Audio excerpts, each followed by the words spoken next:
नमस्कार दोस्तों, स्वागत है आपका अपने YouTube channel education classes Ramu में आपका स्वागत करता हूं। दोस्तों, बिहार शिक्षक भर्ती के पेपर के अकॉर्डिंग आज का हमारा जो हिंदी साहित्य का वीडियो है वो पार्ट 2 लेकर आ गए हैं। आपको बता दें कि हिंदी साहित्य में हमने आपको बताया था कि लगभग 1000 रचनाएं जो है हम इस 2 पार्ट में कवर करने वाले हैं, जो कि काफ़ी आप लोगों के लिए महत्वपूर्ण होगा अगर बिहार शिक्षक भर्ती की तैयारी करते होंगे तो। चाहे कक्षा 1 से 5 तक की बात करें या 6वीं से 8वीं तक की हिंदी साहित्य वाला टॉपिक की बात करें, मतलब हिंदी से जो पेपर भरेगा 6 से 8 में, उसके लिए ये वीडियो बहुत महत्वपूर्ण होगी। तो वीडियो को अंत तक देखिएगा। वीडियो पसंद आए तो लाइक शेयर सब्सक्राइब आप जरूर कर दीजिएगा इस वीडियो को। आपको बता दें कि अगर आप हमारी कक्षा 1 से 5 की जो सिलेबस वाली वीडियो बनाया हूँ वो वीडियो जरूर देख लीजिएगा, ताकि उससे आपको ये पता चल सके कि आपको तैयारी कैसे करना है, मेरिट लिस्ट में कैसे आ सकते हैं। उस चीज़ की कल्पना जो है मैं इस वीडियो में किया हुआ हूँ, तो बहुत महत्वपूर्ण वो वीडियो है, जरूर देख लीजिएगा। उसके बाद आपको बता दें कि कक्षा 1 से 5 तक में जो है सामान्य से बहुत सारे पेपर फॉर्म भरे जाएंगे, तो उसमें हिंदी से जो है लगभग 20 क्वेश्चन तो अहर्ता से पूछ लेंगे, मतलब हिंदी वाला सिर्फ टॉपिक की बात कर रहा हूं। उसके बाद 80 क्वेश्चन, यानी जो पार्ट भाग 3 है उसमें 80 क्वेश्चन जो है हिंदी से पूछे जाएंगे। तो इस तरह से 100 क्वेश्चन लगभग जो है आपको बिहार शिक्षक भर्ती के कक्षा 1 से 5 तक की बात करें तो उसमें पूछा जाएगा, और 6वीं से 8वीं में जो पेपर भरेगा उसको अगर हिंदी से वो भरता है तो उतने ही क्वेश्चन हिंदी से भी वहां पर देखने को मिल सकते हैं। तो काफी महत्वपूर्ण है ये वीडियो आप लोगों के लिए, बिहार शिक्षक भर्ती के लिए। और आपको पता होगा कि जो हिंदी में पकड़ अच्छी रखेगा वही इस बार के बीपीएससी एग्जाम में जो है क्वालिफाई कर सकता है। तो इस बात को ध्यान रखिएगा, वीडियो को अंत तक देखिएगा। बहुत महत्वपूर्ण रचनाएं जो है मैं इस वीडियो में लेकर आया हूं, जो कि काफी एग्जामों में बनने के चांस या बने हुए हैं। तो बहुत इंपॉर्टेंट है, ध्यान रखिएगा इस वीडियो को। और आपको बता दें कि इसकी पीडीएफ आपको चाहिए तो हमारे टेलीग्राम पर चले जाइएगा, या एजुकेशन क्लासेस रामू के नाम से, ये है हमारा टेलीग्राम चैनल का भी यही नाम है। इससे सर्च करिएगा, हमारा टेलीग्राम चैनल आपको मिल जाएगा। वहां पर मैं हर वीडियो की पीडीएफ उपलब्ध कराता रहता हूँ। तो जिस वीडियो में जितनी भी रचनाएं अगर आपके अकॉर्डिंग महत्वपूर्ण लगे तो उसको अलग से लिख लीजिएगा, क्योंकि पीडीएफ हम आपको फ्री में उपलब्ध करा रहा हूँ टेलीग्राम पर। नहीं तो मैं तो आपको बताऊंगा कि कौन सी रचनाएं बहुत ज़्यादा महत्वपूर्ण है या एग्जाम में रिपीटेड वो बनती हैं। चलिए वीडियो को शुरू करते हैं। वीडियो शुरू करने से पहले मैंने जब आपको पार्ट 1 हिंदी साहित्य का पढ़ा था तो उसमें आपको बताया था कि हम कौन कौन से टॉपिक उस पार्ट में कवर करने वाले हैं। आज के इस पार्ट में हम हिंदी साहित्य के बचे हुए पार्ट को ही कवर करेंगे, जो मैं आपको पहले पढ़ा चुका हूं, उसको नहीं कवर किया जाएगा। जैसे आधुनिक काल के 3 पार्ट थे जो मैंने वहां तक कवर कर लिया था, यानी भारतेंदु युग, छायावादी युग और द्विवेदी युग और छायावादी युग की जितनी भी रचनाएं थी हमने कवर कर लिया था। आज हम इस वीडियो में कवर करने वाले हैं प्रगतिवादी युग, जो कि आधुनिक काल का बहुत महत्वपूर्ण होता है ये युग, और इसमें काफी सारी रचनाएं भी आपको देखने को मिलेगी आज के इस वीडियो में। और उसके बाद लास्ट में हम उपन्यास और उसके लेखक की वीडियो देखें, पॉइंट टॉपिक को देखेंगे इसी वीडियो में, जो कि बहुत ही महत्वपूर्ण है। और उपन्यास से तो काफी सारे क्वेश्चन बनते हैं, आपको पता ही होगा। तो चलिए वीडियो को शुरू करते हैं। टेलीग्राम पर जुड़ जाइएगा, लिंक इस वीडियो के डिस्क्रिप्शन में है। चलिए आधुनिक काल की बात करें तो प्रकृतिवाद और प्रकृतिवाद की नई रचनाएं जो होती है, जो महत्वपूर्ण होती है, वो इसमें इंक्लूड है। जैसे रेणुका रामधारी सिंह दिनकर का बहुत महत्वपूर्ण है, हुंकार रामधारी सिंह दिनकर का ही है, कुरुक्षेत्र रामधारी सिंह दिनकर का ही है, उर्वशी के लिए इनको जो है ज्ञानपीठ पुरस्कार भी मिला है, तो दिनकर की यही रखना है। रश्मि रथी जो है रामधारी सिंह दिनकर की ही है। रसवंती भी किसकी है, तो रामधारी सिंह दिनकर की ही है।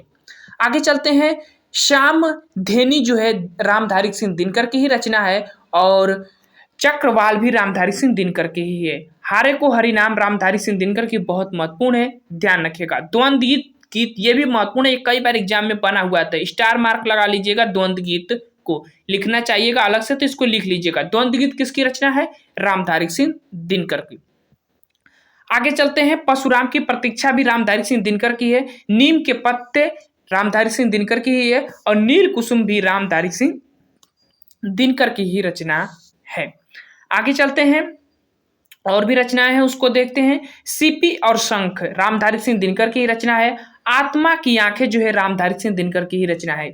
इतिहास के आंसू जो है रामधारी सिंह दिनकर की ही रचना है। बापू भी रामधारी सिंह दिनकर की ही रचना है और धूप छाह भी रामधारी सिंह दिनकर की ही रचना है। आगे चलते हैं, नए सुभाषित, ये भी रामधारी सिंह दिनकर की ही रचना है, बहुत महत्वपूर्ण है, ध्यान रखिएगा। और धूप और धुआं भी रामधारी सिंह दिनकर की ही रचना है।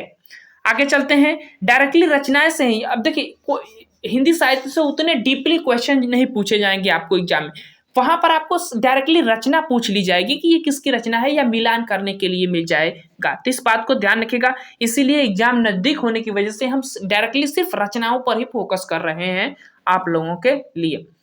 प्रणभंग जो है रामधारी सिंह दिनकर की ही रचना है।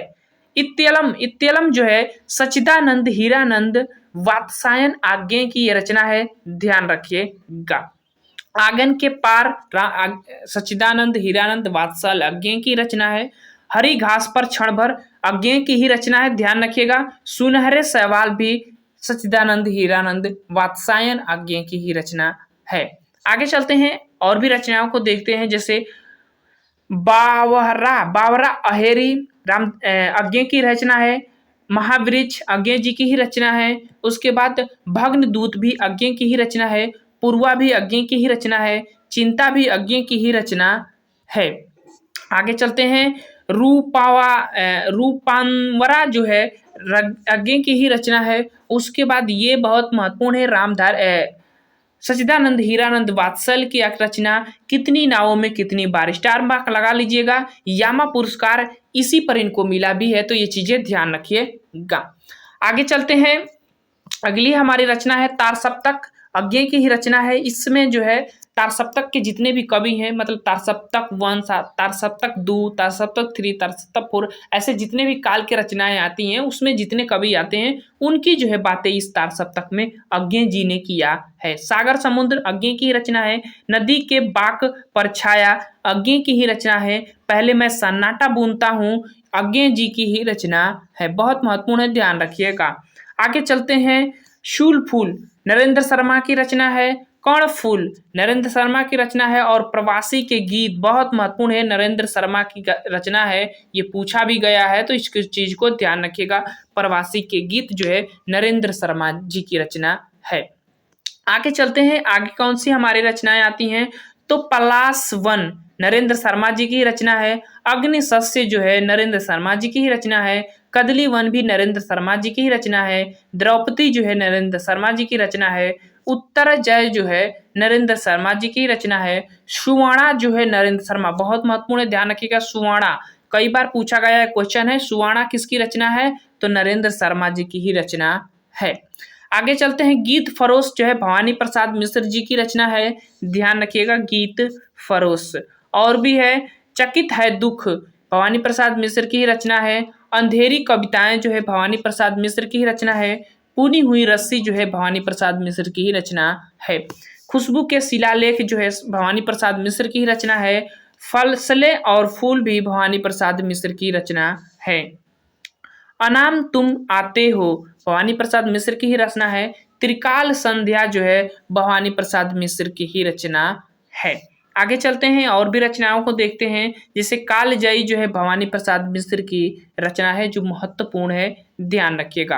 अब आगे चलते हैं, अगले कवि हैं गिरिजा कुमार माथुर, जिनकी धूप के धान गिरिजा कुमार माथुर की रचना है। नस और निर्माण गिरिजा कुमार माथुर की रचना है। सीला पंख चमकीले गिरिजा कुमार माथुर की ही रचना है। छाया मत छूना जो है गिरिजा कुमार माथुर जी की ही रचना है। तो ये इनकी 4-5 महत्वपूर्ण रचना है, ध्यान रखिएगा। आगे चलते हैं, चाँद का मुंह टेढ़ा गजानंद माधव मुक्तिबोध, इनका मुक्तिबोध उपाधि मिली हुई है, इसीलिए गजानंद माधव मुक्तिबोध कहा जाता है इनको। अब देखिए, ये चाँद का मुंह टेढ़ा है, इंपोर्टेंट है, बहुत महत्वपूर्ण है, पूछा भी गया है कई बार ये प्रश्न। तो गजानंद माधव मुक्तिबोध जो है इन्हीं की रचना है। भूरी भूरी खाक धूल भी मुक्तिबोध की ही रचना है, गजानंद माधव मुक्तिबोध। आगे चलते हैं और भी इनकी रचनाओं को देखते हैं, जैसे भूरी भूरी खाक धूल मुक्तिबोध की रचना है। उसके बाद आगे बहुत महत्वपूर्ण कवि आ रहे हैं, कनुप्रिया धर्मवीर भारती की रचना है, बहुत इंपॉर्टेंट है, ये ध्यान रखिएगा, स्टार मार्क इसको लगा लीजिएगा, कनुप्रिया को। आगे चलते हैं, आगे कौन सी हमारी रचना आ रही है, तो ठंडा लोहा एकांकी है, बहुत महत्वपूर्ण है इनका, धर्मवीर भारती का। सतगीत वर्ष धर्मवीर भारती का ही, अंधा युग भी धर्मवीर भारती का, ये चित्ररेखा भी राम कुमार वर्मा जी का ये रचना है। चित्ररेखा जो है राम कुमार वर्मा जी का है। अच्छा, ये अंधा युग, सतगीत वर्ष, ठंडा लोहा, ये तीनों इंपॉर्टेंट है, धर्मवीर भारती का ध्यान रखिएगा। और एक आगे हमने कनुप्रिया भी बताया था, वो भी महत्वपूर्ण है हिंदी साहित्य में जो है धर्मवीर भारती का। इनकी काफी सारी रचना है, लेकिन इंपॉर्टेंट जो रचना है 4-5 वही यहाँ पर इंक्लूड किया गया है। आगे चलते हैं, चित्ररेखा राम कुमार वर्मा जी का है, उत्तरायण राम कुमार वर्मा जी का है, और वीर हममीर भी राम कुमार वर्मा जी का रचना है। चित्तौड़ की चिंता भी राम कुमार वर्मा ने ही रचे हैं, ध्यान रखिएगा, चित्तौड़ के बारे में इसमें रचना की गई है। आगे चलते हैं, अंजलि राम कुमार वर्मा की ही रचना है, अभिशाप राम कुमार वर्मा की ही रचना है। अब आगे चलते हैं, साकेत, साकेत भी जो है राम कुमार वर्मा की ही रचना है। रूप राशि जो है राम कुमार वर्मा की ही रचना है। चंद्र किरण भी राम कुमार वर्मा की ही रचना है। आगे चलते हैं, अगला इंपॉर्टेंट है, दोनों इंपॉर्टेंट है, पथिक राम नरेश त्रिपाठी, ग्राम्य गीत, दोनों पूछे गए क्वेश्चन है, ध्यान रखिएगा। पथिक की भी बात करें या ग्राम्य गीत, दोनों इंपॉर्टेंट है, कई बार पूछे गए हैं, ध्यान रखिएगा। तो राम नरेश त्रिपाठी की रचनाएं ये दोनों है, ध्यान रखिएगा, चाहे ग्राम्य गीत की बात करें चाहे पथिक की। अच्छा, राम नरेश त्रिपाठी जो है बहुत महत्वपूर्ण कवि है, इस बात को भी ध्यान रखिएगा, तो इन पर फोकस रखिएगा, राम नरेश त्रिपाठी का। आगे चलते हैं, मिलन, इनकी ही रचना बहुत महत्वपूर्ण है। स्वप्न भी राम नरेश त्रिपाठी की ही रचना है, जो कि बहुत महत्वपूर्ण है। तो 4-5 ये रचनाएं राम नरेश त्रिपाठी से हमने दिखाया, वो बहुत महत्वपूर्ण है। इस पॉइंट को स्टार मार्क लगाकर ध्यान रखिएगा इनकी रचनाओं को, और बहुत फेमस कवि भी हैं, तो इनसे काफी सारे क्वेश्चन भी बनते हैं। अच्छा, अब हम माखनलाल चतुर्वेदी की जो महत्वपूर्ण रचना है, जैसे हिम तरंगणी और हिम किरीटिनी, ये दोनों इंपॉर्टेंट है इनकी रचना, ध्यान रखिएगा, दोनों इंपॉर्टेंट है रचना, इससे दोनों रचनाओं को ध्यान रखिएगा, चाहे हिम तरंगणी की बात करें चाहे हिम किरीटिनी की बात करें, तो इन दोनों रचनाओं को ध्यान रखिएगा, माखनलाल चतुर्वेदी की रचना है। वेणु लो गूंजे धरा जो है माखनलाल चतुर्वेदी की ही रचना है, तो इस चीज को भी ध्यान रखिएगा। आगे चलते हैं, माता, माता भी किसकी रचना है, तो माखनलाल चतुर्वेदी की ही रचना है। समर्पण किसकी रचना है, तो माखनलाल चतुर्वेदी की ही रचना है, ध्यान रखिएगा। आगे चलते हैं, और भी रचनाओं को देखते हैं जो महत्वपूर्ण है, जैसे कि युग चरण माखनलाल चतुर्वेदी की इंपोर्टेंट रचना है, ध्यान रखिएगा। मुकुल, अब मुकुल जो है सुभद्रा कुमारी चौहान, ये भी बहुत महत्वपूर्ण लेखिका है, मुकुल भी इनकी रचना है, इंपोर्टेंट है, ध्यान रखिएगा। त्रिधारा, ये पूछा गया है, त्रिधारा कई बार पूछा गया, इंपोर्टेंट है, तो सुभद्रा कुमारी चौहान की ये रचना है। झंडे की इज्जत में सुभद्रा कुमारी चौहान, स्वदेश के प्रति सुभद्रा कुमारी चौहान। आगे चलते हैं, जलियांवाला बाग पर भी इन्होंने रचना किया, सुभद्रा कुमारी चौहान की ही वो रचना है। झांसी की रानी बहुत इंपोर्टेंट है, खूब लड़ी मर्दानी वो तो झांसी वाली रानी थी, बूंदे हर बेले के मुख से हमने सुनी कहानी थी, ये जो पंक्ति लिखी हुई है ये सुभद्रा कुमारी चौहान की ही रचना है, बहुत इंपॉर्टेंट है, झांसी की रानी के बारे में इन्होंने लिखा है। आगे चलते हैं, युगधारा, युगधारा जो है सोहनलाल द्विवेदी की रचना है। दूध बतासा सोहनलाल द्विवेदी की रचना है। भैरवी जो है सोहनलाल द्विवेदी की रचना है। विषपाल भी सोहनलाल द्विवेदी की रचना है। वासवंदता जो है सोहनलाल द्विवेदी की रचना है। आगे चलते हैं, कुणाल जो है सोहनलाल द्विवेदी की ही रचना है, और वासंती भी सोहनलाल द्विवेदी की ही रचना है। आगे चलते हैं, अब देखिए रचनाओं को ऐसे ही पढ़ा जाता है, ऐसा कुछ नहीं कि कोई अलग ही मेथड हो, रचनाओं को आप पढ़ सकते हैं, याद कर सकते हैं, लेकिन जैसे जब व्यक्ति की धीरे धीरे उम्र बढ़ती है तो उसके अकॉर्डिंग उसकी याददाश्त भी कमजोर होने लगती है धीरे धीरे, तो आप इन चीजों को महसूस करिएगा कि ये रचना जो है एक अकॉर्डिंग बैठा कर कि ये रचना किसकी हो सकती है, ऑप्शन, क्योंकि आपके पास 4-5 ऑप्शन भी मिलेंगे तो उसमें छांटना होता है, तो वही चीज है, इसी के अकॉर्डिंग पढ़िएगा। आप सोचिएगा कि इसको रट लें तो फिर आप थोड़ा बहुत इसमें गड़बड़ा सकते हैं, लेकिन महसूस करेंगे कि ये रचना इनकी है, 2-4 बार 5 बार इस चीज को दोहराएंगे, क्योंकि पीडीएफ भी आपको दे ही रहा हूं, तो आपको ये चीजें याद हो जाएगी। बाकी चीजें आप कोशिश करिएगा। प्रभाती भी जो है सोहनलाल द्विवेदी की ही रचना है। बांसुरी भी सोहनलाल द्विवेदी की ही रचना है, जो इंपोर्टेंट है, ध्यान रखिएगा। अब जो रचना इंपोर्टेंट है मैं उस पर तो लगा ही देता हूं। अब कुछ लोग कहेंगे कि हर रचना पर इंपोर्टेंट लगा रहे हैं, तो देखिए भाई रचनाएं तो बहुत महत्वपूर्ण है, लेकिन जो एग्जाम में बनी हुई है, मैं खुद के अनुभव से जो बता रहा हूँ, तो वो तो आपको इम्पोर्टेंट रखना ही पड़ेगा। आप सोचेंगे कि मुझे सिर्फ 10 ही पढ़ना है, तो 10 में तो सिर्फ क्वेश्चन नहीं ना बन सकते, अब कोई हटाएंगे, कई जगह से भी क्वेश्चन बन सकते हैं, तो इस चीज को ध्यान रखिएगा। बिगुल भी सोहनलाल द्विवेदी की रचना है, चेतना भी सोहनलाल द्विवेदी की रचना है। अब आ जाते हैं बहुत महत्वपूर्ण कवि हरिवंश राय बच्चन, इनके बहुत महत्वपूर्ण है और इनके रचनाओं में मधु शब्द काफी ज्यादा देखने को मिलेगा, जैसे मधु कलश, मधुशाला, मधुबाला, हरिवंश राय बच्चन की ही रचनाएं बहुत महत्वपूर्ण है, ध्यान रखिएगा। निशा निमंत्रण, एकांत संगीत, आकुल अंतर हरिवंश राय बच्चन की ही है, सतरंगिनी हरिवंश राय बच्चन की ही है, मिलन यामिनी भी हरिवंश राय बच्चन की है, प्रणय पत्रिका इंपोर्टेंट है, ध्यान रखिएगा, अगर बन सकता है इनसे अकॉर्डिंग तो ये बन सकता है, प्रणय पत्रिका जो है हरिवंश राय बच्चन की ही है, तो ये चीजें ध्यान रखिएगा। आगे चलते हैं, त्रिभंगिमा भी हरिवंश राय बच्चन की ही रचना है, ध्यान रखिएगा। आगे चलते हैं, चार खेमे 64 खूटे, ये भी हरिवंश राय बच्चन की ही रचना है। आगे चलते हैं, भस्मांकुर जो है नागार्जुन की रचना है, सतरंगे पंखों वाली, प्यासी पथराई आंखें इंपोर्टेंट है, इनकी ये दोनों रचनाएं ध्यान रखिएगा। तुमने कहा था नागार्जुन की ही रचना है। आगे चलते हैं, खिचड़ी विप्लव देखा हमने, हजार हजार बाहों वाली, ये भी इंपोर्टेंट रचना है इनकी, नागार्जुन की, तो ध्यान रखिएगा। आगे चलते हैं और भी रचनाओं को देखते हैं, जैसे प्रलय सृजन शिवमंगल सिंह सुमन की रचना है, शिवमंगल सिंह सुमन की रचना है प्रलय सृजन। हललोल सुमन की ही रचना है, शिवमंगल सिंह सुमन की ही रचना है। जीवन के गान शिवमंगल सिंह सुमन की ही रचना है। पर आंखें भरी नहीं इंपोर्टेंट है, शिवमंगल सिंह सुमन की रचना, ध्यान रखिएगा, स्टार मार्क लगा लीजिएगा। पर आंखें भरी नहीं शिवमंगल सिंह सुमन। विंध्य हिमालय जो है शिवमंगल सिंह सुमन की ही रचना है। उसके बाद मिट्टी की बारात, ये भी इंपोर्टेंट है, बहुत इंपोर्टेंट है, स्टार मार्क लगा लीजिएगा। मिट्टी की बारात जो है शिवमंगल सिंह सुमन की रचना है, ये किसी एग्जाम में बना हुआ है, ध्यान रखिएगा। मिट्टी की बारात बहुत इंपोर्टेंट है, ध्यान रखिएगा। युग की गंगा केदारनाथ अग्रवाल की है। अब युग की गंगा से आप सोच सकते हैं कि केदारनाथ कहाँ है, तो वहीं से उसी के आसपास की पहाड़ियों से तो गंगा नदी निकलती है, तो इस तरह से जोड़कर याद कर सकते हैं युग की गंगा। आगे चलते हैं, और भी रचनाएं हैं, देखेंगे। नदी के बादल केदारनाथ अग्रवाल, लोक और आलोक केदारनाथ अग्रवाल। फूल नहीं रंग बोलते हैं, बहुत इंपोर्टेंट है इनकी ये रचना, स्टार मार्क लगा लीजिएगा। फूल नहीं रंग बोलते हैं केदारनाथ अग्रवाल की रचना है। आग का आईना केदारनाथ अग्रवाल की रचना है। पंख और पतवार भी केदारनाथ अग्रवाल की रचना है। आगे चलते हैं, हे मेरी तुम, ये भी इन्हीं की रचना है, केदारनाथ अग्रवाल की ही। धरती जो है त्रिलोचन शास्त्री की रचना है, तो त्रिलोचन शास्त्री की रचना धरती है। आगे चलते हैं, त्रिलोचन शास्त्री की रचना दिगंत, बहुत इंपोर्टेंट है, पूछा गया है, इस बात को ध्यान रखिएगा। दिगंत जो है त्रिलोचन शास्त्री जी की रचना है। अब आगे कौन सी रचनाएं आ रही हैं उसको देखते हैं, ये इंपोर्टेंट है, एक ही रचना इनसे बहुत महत्वपूर्ण है, संसद से सड़क तक। सुदामा पांडे धूमिल की ये रचना है, एक ही रचना इनसे इंपोर्टेंट है, सुदामा पांडे धूमिल की, संसद से सड़क तक, याद रखिएगा। अच्छा, सड़क पर चलेंगे तो धूल लग जाएगी, तो ऐसे धूमिल से याद रखिएगा, ट्रिक जोड़कर।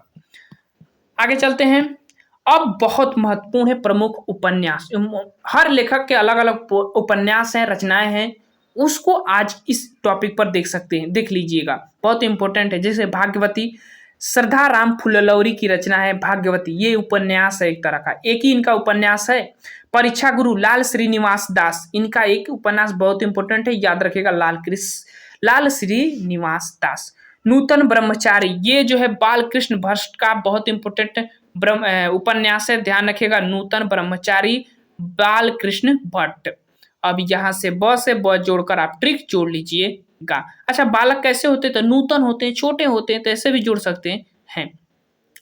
आगे चलते हैं, शौ अजान एक सुजान, बालकृष्ण भट्ट का एक, ये भी इंपॉर्टेंट ही उपन्यास है, ध्यान रखिएगा।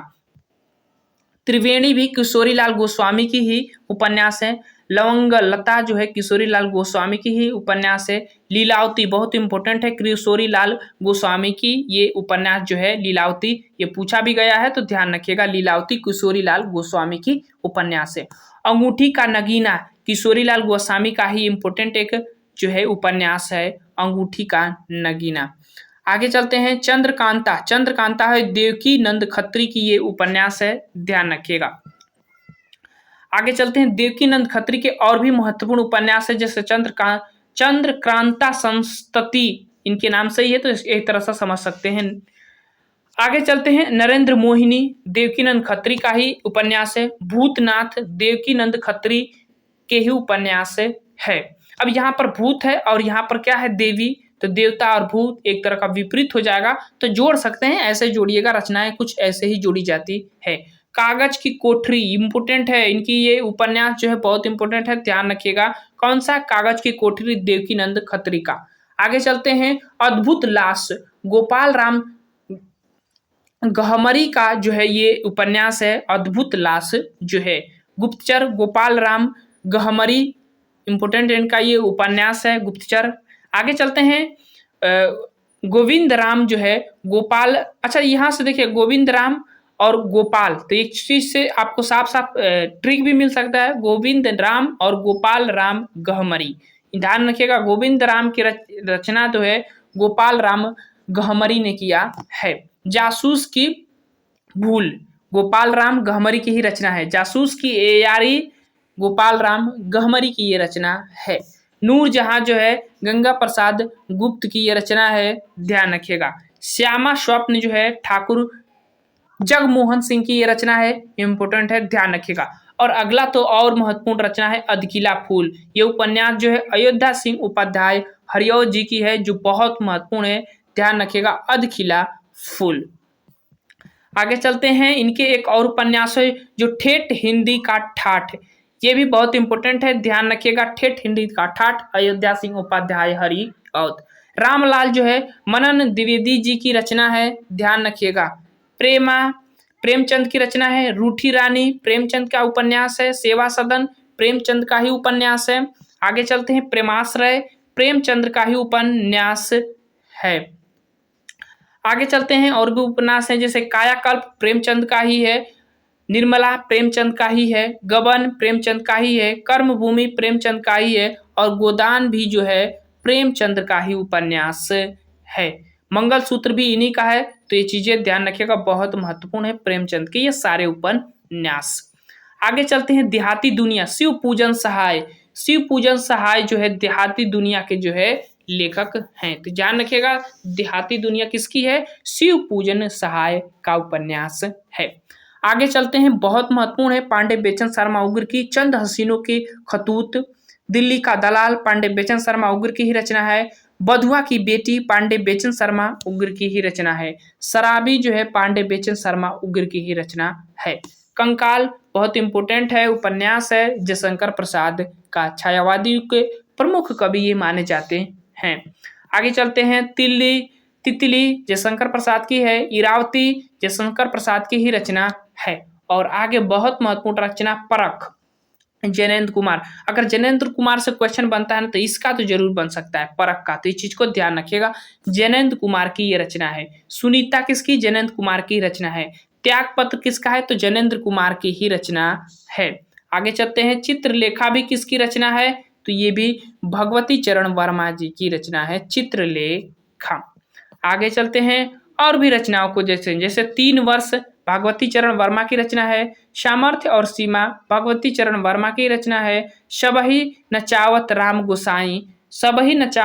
गोसाई भगवती चरण वर्मा की ही रचना है। टेढ़े मेढ़े रास्ते इंपोर्टेंट है, भगवती चरण वर्मा की उपन्यास है, टेढ़े मेढ़े रास्ते इंपोर्टेंट है, ध्यान रखिएगा। भूले बिसरे गीत ये भी इन्हीं की रचना है और बहुत महत्वपूर्ण है, इस बात को ध्यान रखिएगा।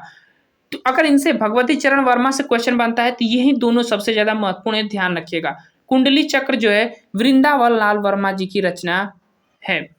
और वृंदावन में साधु बैठते हैं और साधु क्या करते हैं, तो कुंडलियां सबकी देखते हैं, तो ऐसे भी जोड़ सकते हैं, वृंदावन लाल वर्मा जी की ये रचना है। आगे चलते हैं, मृगनयनी वृंदावन लाल वर्मा जी की रचना है, जो इंपोर्टेंट है, पूछी भी गई है। और झांसी की रानी भी की रचना ये भी किए हैं, एक तो सुभद्रा कुमारी चौहान भी की है और ये भी किए हैं, तो इस चीज को ध्यान रखिएगा। आगे चलते हैं, कचनार किनकी रचना है, तो वृंदावन लाल वर्मा जी की रचना है। अहिल्याबाई जो है इन्हीं की रचना है, वृंदावन लाल जी की। अब अगला रचना बहुत महत्वपूर्ण है, अप्सरा, सूर्यकांत त्रिपाठी निराला जी की रचना है, बहुत इंपॉर्टेंट है, ध्यान रखिएगा। अलका भी सूर्यकांत त्रिपाठी निराला जी की ही रचना है। अप्सरा जो है बहुत महत्वपूर्ण है, ध्यान रखिएगा यह। अलका जो है सूर्यकांत त्रिपाठी निराला जी की रचना है। प्रभावती भी सूर्यकांत त्रिपाठी निराला जी की रचना है। निरूपमा जो है सूर्यकांत त्रिपाठी निराला जी की रचना है। और प्रेम पथ भी भगवती प्रसाद वाजपेयी की रचना है। प्रेम पथ, तो प्रेम पथ किसकी रचना है? भगवती प्रसाद वाजपेयी की। आगे चलते हैं और भी रचनाएं देखते हैं। तो अगला हमारा जो रचना है मीठी चुटकी, भगवती प्रसाद वाजपेयी की। अनाथ पत्नी भगवती प्रसाद वाजपेयी की रचना है। तो ये तीन रचनाएं इंपोर्टेंट है भगवती प्रसाद वाजपेयी से। आगे चलते हैं, शेखर ए जीवनी इंपोर्टेंट है। सच्चिदानंद हीरानंद वात्स्यायन अज्ञे की रचना है शेखर ए जीवनी, इनका एक उपन्यास है। नदी के दीप इंपोर्टेंट है, ध्यान रखिएगा। अपने अपने इन्हीं की ये रचना है। और अजनबी भी अज्ञे जी की ही रचना है। तो ये चारों बहुत महत्वपूर्ण है, इस अज्ञे जी की रचना से ध्यान रखिएगा। शेखर जीवनी, नदी के दीप, अपने अपने और अजनबी उपन्यास है किसके? तो सच्चिदानंद हीरानंद वात्स्यायन आगे ये के। आगे चलते हैं, देशद्रोही यशपाल की ये रचना है। आगे चलते हैं, झूठा सच यशपाल की ही रचना है। पार्टी कामरेड भी यशपाल जी की ही रचना है। मनुष्य के रूप जो है यशपाल जी की रचना है। और अमिता भी यशपाल जी की ही रचना है। और दादा कामरेड इंपोर्टेंट है, ये पूछा भी गया है कई बार, तो यशपाल की ही रचना है। कामरेड जिस रचना के अंत में लगा रहे उसको समझिएगा कि यशपाल जी की ही रचना है, ये भी ध्यान रखिएगा। आगे चलते हैं, आगे भी और भी रचना है, जैसे गिरती दीवारें उपेंद्र नाथ अस्क की रचना है, जो कि उपन्यास उनका महत्वपूर्ण है। गर्म राख उपेंद्र नाथ अस्क की ही उपन्यास है। नवाबी मसनद अमृतलाल नागर की रचना है। बूंद और समुद्र अमृतलाल नागर की रचना है। अमृत और विष भी अमृतलाल नागर की रचना है, तो इसको जोड़ सकते हैं, अमृत और विष तो अमृतलाल नागर। मानस का हंस अमृतलाल नागर की ही रचना है। आगे चलते हैं, खंजन नयन अमृतलाल नागर की ही रचना है, इंपोर्टेंट है इनकी रचना, ध्यान रखिएगा ये वाली। बाण भट्ट की आत्मकथा के रचयिता कौन है? तो आचार्य हजारी प्रसाद द्विवेदी। चारुचंद्र लेख के रचयिता कौन है? आचार्य हजारी प्रसाद द्विवेदी। पुनर्नवा जो है आचार्य हजारी प्रसाद द्विवेदी की रचना है। अनाम दास का पोथा इंपोर्टेंट है, हजारी प्रसाद द्विवेदी की रचना है। अनाम दास का पोथा इंपोर्टेंट है, ये बना हुआ क्वेश्चन है, ध्यान रखिएगा। आगे चलते हैं, मृतकों का टीला राग्य राघव जी की रचना है। मुर्दों का टीला। आगे चलते हैं, बाबा बटेश्वर नाथ नागार्जुन की रचना है। उसके बाद अगला मैला आंचल इंपोर्टेंट है, फणीश्वर नाथ रेणु, ये इनका इंपोर्टेंट उपन्यास है, ध्यान रखिएगा। मैला आंचल। परति परिकथा जो है फणीश्वर नाथ रेणु जी की रचना है। सागर जो है उदय शंकर भट्ट की रचना है। लहरें और मनुष्य उदय शंकर भट्ट की रचना है। आगे चलते हैं, सती मैया का चौरा भी भैरव प्रसाद गुप्त जी की रचना है। आगे चलते हैं और अगला हमारा और भी रचनाएं हैं, कुछ देख लेते हैं, जैसे नीला चांद पढ़ रहा हूँ। नीला चांद किसकी रचना है? तो शिव प्रसाद सिंह की रचना है। वैश्वानर जो है शिव प्रसाद सिंह जी की रचना है। गली आगे मूर्ति है, इंपोर्टेंट है, शिव प्रसाद सिंह की रचना। अगर इनसे बनेगा तो ये बन सकता है, गली आगे मूर्ति है। गुनाहों का देवता धर्मवीर भारती, और गुनाह कौन नहीं करता? जो धर्म पर होता है, तो ऐसे भी जोड़ सकते हैं। इनका महत्वपूर्ण ये उपन्यास है। सूरज का सातवां घोड़ा, ये भी और महत्वपूर्ण है, धर्मवीर भारती जी की दो महत्वपूर्ण रचनाएं हैं, ध्यान रखिएगा। उपन्यास कह सकते हैं, ये दोनों बहुत महत्वपूर्ण है। मित्रों मरजानी कृष्ण सोबती की ये रचना है। आगे चलते हैं, डार के बिछुड़ी कृष्ण सोबती की रचना है। सूरजमुखी अंधेरे के कृष्ण सोबती की रचना है। एक लड़की जो है कृष्ण सोबती की रचना है। काशी का अरसी काशीनाथ सिंह की रचना है। और काशी से काशी आप जोड़ सकते हैं। मुझे चाँद चाहिए सुरेंद्र वर्मा जी की रचना है। चितकोबरा मृदुला वर्मा जी की रचना है, चितकोबरा। आगे चलते हैं, लेडी क्लब जो है मंजुल भगत की रचना है। अनारो मंजुल भगत की रचना है। रानी नागफनी की कहानी हरवंश हरिशंकर परसाई जी की रचना है। गोबर गणेश भी रमेश चंद्र शाह की रचना है। सुरंगमा जो है शिवानी की रचना है। 14 फेरे भी शिवानी जी की ही रचना है। आगे चलते हैं, त्रियाहठ मैत्रेयी पुष्पा जी की रचना है, इंपोर्टेंट है। त्रियाहठ इनकी रचना मैत्रेयी पुष्पा की, ये बहुत महत्वपूर्ण इनका उपन्यास है, ध्यान रखिएगा। चाक जो है मैत्रेयी पुष्पा की रचना है। तुम डाल डाल हम पात पात नासिरा शर्मा जी की रचना है, इंपोर्टेंट है, ध्यान रखिएगा। तुम डाल डाल हम पात पात नासिरा शर्मा जी की रचना है। तमस बहुत महत्वपूर्ण है, भीष्म साहनी का एक ये बहुत महत्वपूर्ण उपन्यास है, इसको याद रखिएगा। तमस स्टार मार्क लगा लीजिएगा तमस पर। आधा गांव जो है राही मासूम रजा की रचना है। टोपी शुक्ला भी राही मासूम रजा की रचना है। आगे चलते हैं, आगे हमारी रचनाएं हैं। नीम का पेड़ राही मासूम रजा की रचना है। सोना माटी विवेकी राय की रचना है। राग दरबारी इंपोर्टेंट है, उपन्यास है श्रीलाल शुक्ल की, यही इनका सबसे ज्यादा महत्वपूर्ण रचना है, राग दरबारी, ध्यान रखिएगा। दोपहर सुबह दोपहर शाम कमलेश्वर की रचना है। कितने पाकिस्तान इंपोर्टेंट है, ध्यान रखिएगा, कमलेश्वर की रचना है। और पागल कुत्तों का मसीहा सर्वेश्वर दयाल सक्सेना की रचना है, जो महत्वपूर्ण है, ध्यान रखिएगा, पागल कुत्तों का मसीहा। तो ये थे हमारे इंपोर्टेंट जो साहित्य की रचनाएं थी, हमने पार्ट 2 में कवर कर दिया है। बाकी हिंदी साहित्य से रिलेटेड कुछ पत्रिकाएं भी है जहां से 1-2 क्वेश्चन बनते हैं, तो उसको भी हम कोशिश करेंगे कि आपको इस हिंदी साहित्य की सीरीज में कवर कर लिया जाए। वीडियो पसंद आए तो लाइक शेयर सब्सक्राइब जरूर करें। Thank you.